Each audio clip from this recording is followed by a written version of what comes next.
On the 15th day of Christmas, my true love gave to me plummeting mortgage rates. Next.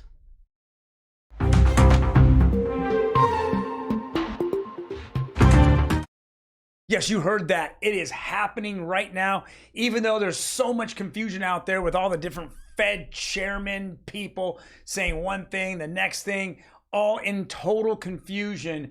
But one thing is certain, we're starting to see interest rates fall. That's all next on Real Estate Daily. Welcome everyone. My name is Troy, and every day we go over the latest news in real estate, housing, and the mortgage market. Now, before we jump into it, do me a favor, hit that like button. I'm going to give you the best 5 to 10 minutes in real estate on a daily basis. Now, before I jump into it, for the past 4 or 5 years, I've been doing, whether it be Facebook or Instagram or right here on YouTube, whatever media, social media I've been doing, I've been continually accused of being a homer. Since I have a real estate license, I'm a homer for real estate. And I keep telling people over and over, if you were to buy a home 4 years ago, you'd have 50% equity. If you bought a home 3 years ago, you still probably had about 50% equity. Now, if I took that in complete context, if I bought a $400,000 home, it's probably worth $550,000, $600,000. It was the largest increase investment and money that almost every single citizen or family has made in their lifetime. It's the biggest investment they have and the biggest return ever. But back in 2020, back in 2021, and even 2019, people were telling me, you're a homer, the market's gonna crash, blah, blah, blah, blah, blah. I even told people when it was 8% interest rates in the first and second week of November, I said, if you were to mirror 2022 to 2023, it's the same thing. It always seems to happen at the same time. In 2022, we peaked at rates in the last week of October, first week of November. Sales just cooled off. Numbers show up in December like they're not very good. And then all the grim reapers pop out and go, crash, crash, crash, crash. Well, guys, sorry, man. You keep saying it while we keep seeing what's really happening, boots on the ground. Let's jump right into it. Here is CNBC. Sub 7% mortgage rates could start a thaw in the housing market. Redfin's fair weather. Guys, we're already seeing sub 7. In fact, all I know is that I never show homes right now. This is my time to relax, right? I usually take off for 45 days, or I don't really take it off. There's just not a whole lot of business. Last year, I showed a couple of buyers. You know, they wanted a better deal because it was 7% interest rates and 6.5%, and they both lost out on homes that they regretted 2 or 3 months later because those homes went up 10% because they were getting the deals right now that they didn't get when in the first quarter of the next year. Same thing happening now. My entire weekend now is booked. I have buyers calling me up saying, holy crap, we went from 8% interest rates to 6.5%. Right? I mean, this is crazy. And now we're starting to see buyers come out of the woodwork and they're saying, you know what? If I don't buy a home now, what's the opportunity I'm going to have if I have to deal with 5 to 10 other offers on homes?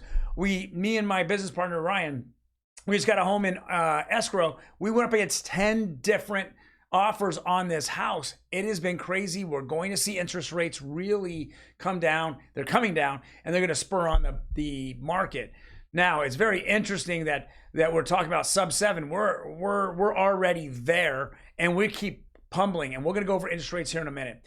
Now, before we jump into the Kobesi letter, oh, it kicked me out. No, it didn't. There it went. Guys, subscribe to the channel. I'm going to give you the best. Again, 5-10 minutes here. It helps out my channel. And I'm going to give you this information. Kobesi letter on X or Twitter.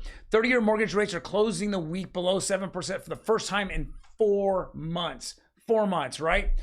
We know that October, even though as interest rates rose and rose and rose and almost hit its peak at the end of October, but it hit the peak in the first week of November, we saw an increase year over year in resale home value of 3.7%. So if you bought a home 12 months ago, October 22, and you put down 3.5% on an FHA, you got an additional 3.7% on an average across the United States of equity increase. So now you have 7%, on your home. And every time you make a payment, it pays down the principal.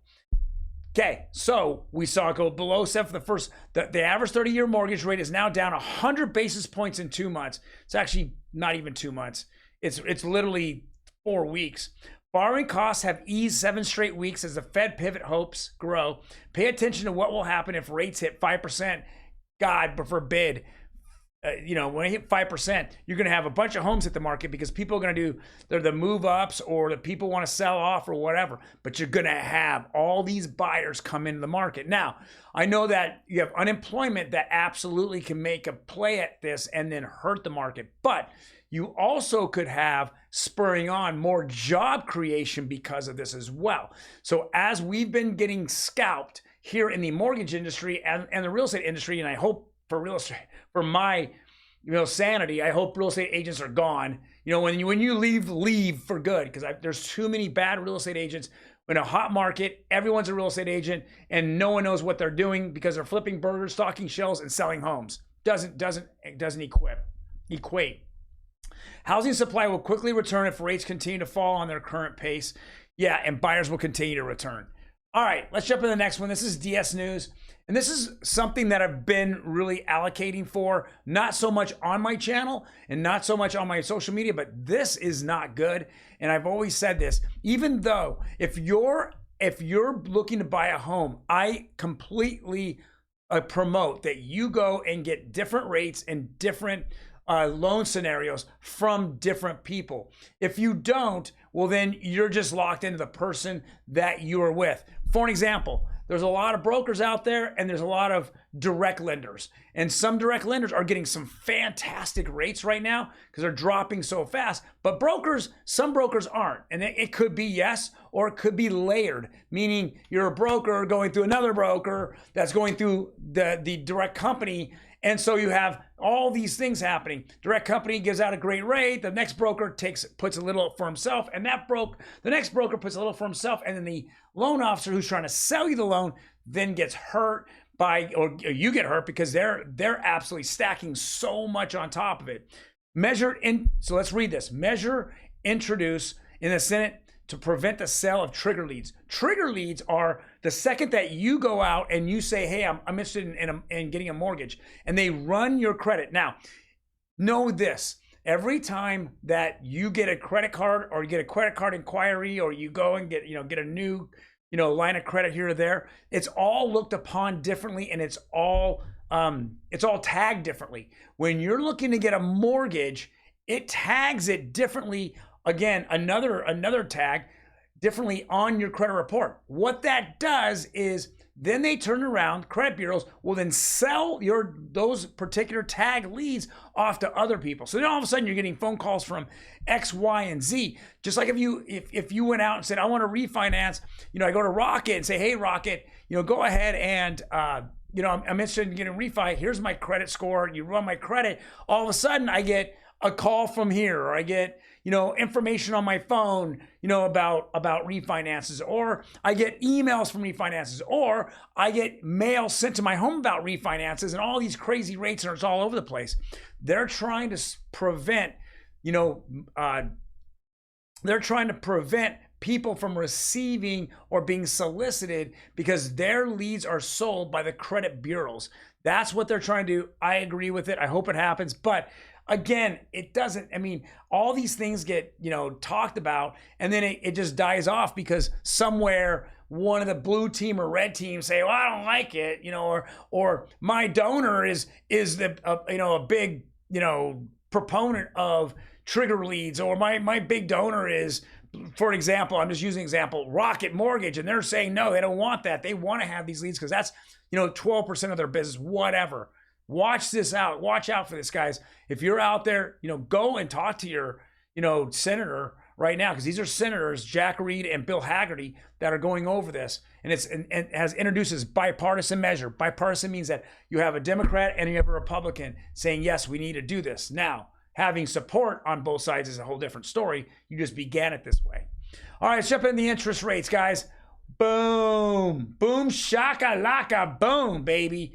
We saw an enormous dip here, yesterday.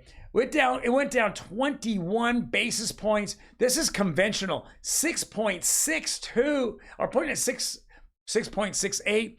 Holy shnikes, man. We are seeing them plummet, and that's why I'm getting phone calls, and that's why people want to go out.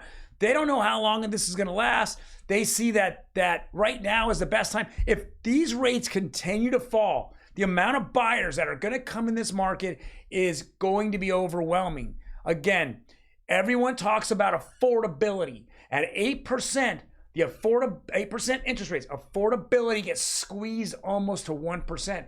But when you lower rates, affordability, the amount of people that are affording homes continues to grow. And when you're down about 150 basis points right now, then you're talking about that's opening the door for lots of people at this point. And then if you bet teaser rates, they're in the 5s. Now you open a bigger door and people are rolling through. I expect a fairly brisk real estate market. If we stay on this trend and we get to high 5s, we're going to see a pretty brisk real estate market in near the second half of the first quarter of next year. Let's go. I mean, still this is way too high. I think 15-year conforming needs to be at 5%. 30-year jumbo under 7%. Everything's under 7% now, guys. And then 30-year FHA 16 basis points. What a haircut. 6.55. One of my clients just got quoted at 6.3 off of FHA. They've also got a 6.4 off of conventional. I think you can actually get a 6% if you shop around on an FHA, possibly high 5s right now. If you really shop around, and if you take a 2-1 buy down, guys, we are in the mid 5s to 5.25. We are hot and ready to go. This is the only time, if the market is hot, there's no way you're getting a 2-1 buy down. 2-1 buy down is that I'm buying 2 points down, and I can typically ask the seller for closing costs. The seller's desperate. He'll give me closing costs that I can utilize to buy my rate down. This is on fire right now. All right, so you're saying, okay, Troy, I get it. Yesterday was a great day. What's a 10-year bond? Well, guys, let's go take a look at 10-year bond, 3.91. It's actually lower than yesterday. Slightly lower. You see, as a day goes by, people go, well, how does that work out? Well, you see that starts here, and then it rolled down, got that big spike, then just took it all the way back down, and then it's basically played around here. So it basically bounced off of 3.9. We're at 3.91 right now, 3.913 right now. So we're just hanging down right here.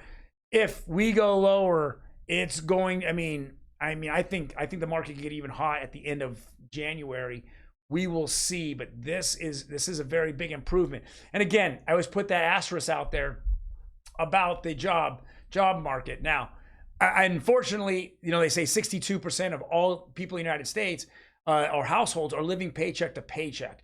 Well, if you've got a house, well, you still don't want to sell it, because if you sell it, then you sell it, grab the equity, and what are you going to do with the equity? You're going to burn it off, and you're going to be back on the bad side of the middle class. If you're sitting there going, okay, I'm focused, I need to get a house, I need to go get my generational wealth, because this is generational wealth. If you can keep this house, I've had many people that bought houses 20 years ago, 30 years ago, 40 years ago. They have $500,000 in their home. They have $1 million in their home. And if they can turn around and buy their kid a house, let's call it, buy one of their children a house, and at least put half of it down, and the child has to, their adult child has to put a mortgage down for the other half. Guess what? You handed them generational wealth if they don't mess that up. So, well, guys, thank you very much for joining me today. I really appreciate it. We've been hot and heavy going on right now in real estate, and it is, even though it's a time of joy and Christmas, and that's the focus right now, the focus for me is real estate and how it's getting very hot at the moment.